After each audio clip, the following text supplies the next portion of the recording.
Hello കൂട്ടുകാരെ, ഞാൻ ഒരു കഥ പറയാം.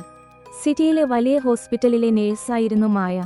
ഒരിക്കൽ ഒരു രോഗിയെ പരിശോധിക്കാനാണ് ആദ്യമായി ഓൾഡ് ഏജ് ഹോം സെന്ററിലേക്ക് എത്തുന്നത്.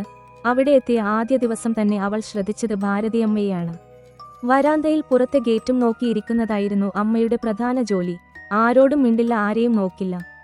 മക്കൾ ഉപേക്ഷിച്ചതാണെന്ന സത്യം ആ മനസ്സിനെ വല്ലാതെ തളർത്തിയിരുന്നു. മായ ഒരു കാര്യം ശ്രദ്ധിച്ചു.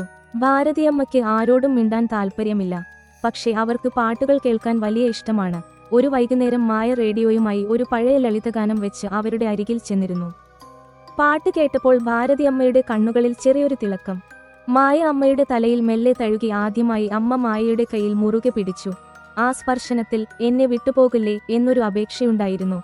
അവർ ഒരുമിച്ചുള്ള സന്തോഷകരമായ നാളുകൾ കടന്നുപോയി. ഒരിക്കൽ ഭാരതിയമ്മ മായയുടെ കാതിൽ മന്ത്രിച്ചു, എന്നെ പ്രസവിച്ചില്ലെന്നേയുള്ളൂ, ഈ അവസാന കാലത്ത് നീ എനിക്ക് എന്റെ അമ്മയാണ്. പ്രതീക്ഷിക്കാതെ നമ്മുടെ ജീവിതത്തിൽ കടന്നുവരുന്ന ചിലർ ഒരുപക്ഷെ നമ്മുടെ എല്ലാമായി തീരുന്ന നാൾ വരും. കൂടുതൽ കഥകൾ കേൾക്കാനായി ചാനൽ സബ്സ്ക്രൈബ് ചെയ്യുക.